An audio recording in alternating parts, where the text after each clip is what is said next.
And again, welcome back. Today we are discuss about pharmacology BSc Nursing second year university exam paper. ठीक है, तो मेरे से बहुत सारे स्टूडेंट पूछ रहे थे कि फार्माकोलॉजी को सॉल्व करने का तरीका क्या होना चाहिए। ठीक है, बहुत सारे स्टूडेंट को जैसे कि थर्ड सेमेस्टर में उन लोगों ने भी अभी यूनिवर्सिटी एग्ज़ाम नहीं दिया था, तो उनको पता नहीं होगा कि इन फार्माकोलॉजी का पेपर सॉल्व कैसे किया जाता है। तो हमारे टाइम में जो हमारा एग्ज़ाम हुआ था उसमें क्या था कि लॉन्ग क्वेश्चन में था और बहुत सिंपल क्वेश्चन आ गया था, रूट ऑफ ड्रग एडमिनिस्ट्रेशन। ठीक है, तो route of drug administration start करेंगे, उससे पहले मैं बता दूं इसको सॉल्व करने का तरीका क्या है। कोई भी ड्रग पूछी जाती है या कुछ भी पूछा जाता है, सबसे पहले आपको करना क्या है, सबसे पहले आपको एक पैटर्न में सॉल्व करना। उसको सबसे पहले कोई भी ड्रग पूछी जाती है उसका इंट्रोडक्शन, ठीक है, या disease condition like anti hypertensive पूछ लिया, एंटी डायबिटिक पूछ लिया, इस टाइप से पूछता है, कोई सा भी पूछता है, या NSAID पूछ लिया। ठीक है, सबसे पहले उसका इंट्रोडक्शन लिखोगे, उसके बाद फिर क्या लिखोगे, उसका क्लासिफिकेशन लिखोगे। ठीक है, क्लासिफिकेशन लिखने के बाद डोज एंड रूट लिखोगे उसका।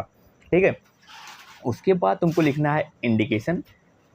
ठीक है, डोज और रूट से पहले जो है तुम क्या कर सकते हो, उसका एक्शन ऑफ मैकेनिज्म लिख सकते हो। ठीक है, और अगर आ रहा है एक्शन ऑफ मैकेनिज्म तो लिखना, अगर नहीं आ रहा तो हेडिंग मत डालना एक्शन ऑफ मैकेनिज्म। ठीक है, सबसे पहले इंट्रोडक्शन, क्लासिफिकेशन, फिर एक्शन ऑफ मैकेनिज्म। ठीक है, उसके बाद डोज एंड रूट, फिर इंडिकेशन, फिर काउंटर इंडिकेशन, फिर एडवर्स इफेक्ट, फिर क्या है ड्रग इंट्रैक्शन। अगर आ रहा तो ही लिखना।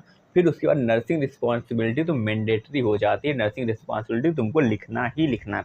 यही पैटर्न तुमको हर एक क्वेश्चन में फॉलो करना है, कोई सी भी ड्रग पूछी जाती है। ठीक है, अगर कोई सिंपल सा जैसे थ्योरी टाइप क्वेश्चन आता है तो वो अलग टाइप, जैसे हमारे में आ गया था रूट ऑफ ड्रग एडमिनिस्ट्रेशन, बहुत ही सिंपल आ गया था। उसके पहले हमारे सीनियर में आया था एंटी हाइपरटेंसिव पूछ लिया था। ठीक है, लॉन्ग में तो एंटी हाइपरटेंसिव पूछा है, तो उसके लिए तुमको क्या करना पड़ेगा, सबसे पहले क्या लिखना पड़ेगा, introduction, classification, action of mechanism. उसके बाद फिर क्या लिखना, ड्रग एंड रूट, फिर indication, Contra indication, adverse effect, फिर ड्रग इंट्रैक्शन, फिर नर्सिंग रिस्पॉन्सिबिलिटी। नर्सिंग रिस्पॉन्सिबिलिटी हर एक क्वेश्चन में लिखना है, चाहे वो थ्योरी बेस्ड हो चाहे कुछ और हो। ठीक है, यही फॉलो करना। अगर ये चीज़ फॉलो करते हो, हर हेडिंग डाल देना। ठीक है, अच्छे मार्क्स आएंगे तुम्हारे।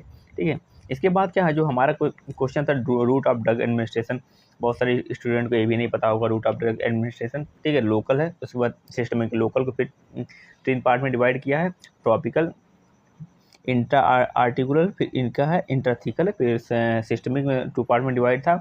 एक क्या था, इंटरनल था और पेरेंटल था। पेरेंटल में ही तुम्हारा सब कुछ सारा का सारा आता है। ठीक है, उसके बाद फिर क्या है, इन्होंने लिख रखा है the drug administration route are the classified based on how and where the drug is given. ठीक है, इस टाइप से क्या है, तुम लॉन्ग क्वेश्चन है तो इतना तो लिखना पड़ेगा, सबसे पहले उसका इंट्रोडक्शन लिखना पड़ेगा। ठीक है, उसके बाद अगर ओरल रूट है तो ओरल रूट के बारे में थोड़ा सा लिखना है, ओरल रूट का फिर एग्जाम्पल लिख सकते हो, फिर एडवांटेज और डिसएडवांटेज ये जरूर लिखना। एडवांटेज कोई भी क्वेश्चन आता है, ठीक है, अगर थ्योरी बेस्ड क्वेश्चन आता है या फिर कोई और ड्रग्स पूछी जाती है तो ठीक है, अगर इस टाइप का क्वेश्चन आता है तो अगर एडवांटेज और डिसएडवांटेज जरूर लिखना। और लास्ट में क्वेश्चन के क्या लिखोगे तुम, उसकी नर्सिंग रिस्पॉन्सिबिलिटी जरूर से जरूर लिखना है। ठीक है, इसके बाद क्या, ओरल रूट है। ओरल रूट क्या है, मोस्ट कॉमन रूट है और इसकी वायबिलिटी बहुत कम होती है। ठीक है, और इसका इंडिकेशंस क्या है, एडवांटेज क्या, सेफ है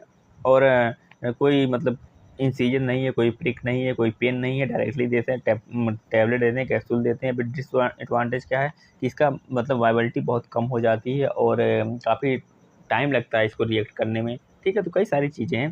ठीक है, तो इसके बाद क्या, सबलिंगुअल है। उसके बाद फिर क्या है तुम्हारा, पैरेंटल रूट में इंजेक्शंस आ जाते हैं, इंट्रावेनस है, इंट्रामस्कुलर, सबक्यूटेनियस है। फिर उसके एडवांटेज, फिर डिसएडवांटेज, फिर टॉपिकल रूट है, फिर क्या है इनहेलेशन रूट है। ठीक है, फिर रेक्टल रूट है।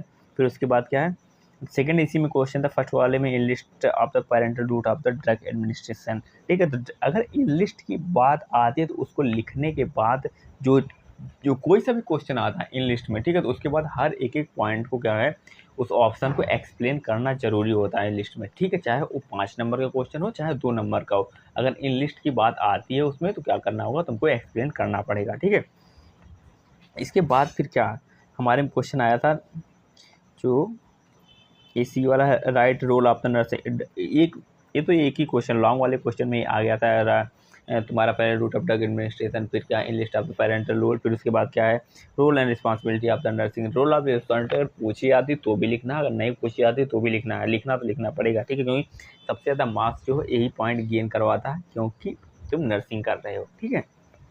इसके बाद क्या है फिर वही role right role of nurse, वो सबको पता है, तुम वो राइट भी लिख सकते हो, अपने जो 10 राइट्स हैं उसको अपना कंटेंट बढ़ाने के लिए उसको भी लिख सकते हो, अगर तुम्हारे पास टाइम है तो, ठीक है।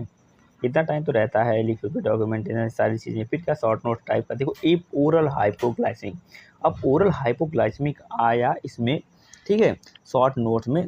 तो ओरल हाइपोग्लाइसेमिक जब भी तुम लिखोगे, अगर सल्फोन्यूरिया लिख रहे हो, सबसे पहले ओरल आया हाइपोग्लाइसेमिक का क्या लिखोगे, सबसे पहले इंट्रोडक्शन, फिर उसका क्लासिफिकेशन, फिर उसके बाद ओरल हाइपोग्लाइसेमिक। अगर कुछ भी नहीं आ रहा तुमको, ये नाम नहीं आ रहा, ठीक है, सल्फोन्यूरिया नाम नहीं आ रहा, बिगोनाइट्स नाम नहीं आ रहा, तुम क्या करो, सिंपल सा लिखो, ठीक है।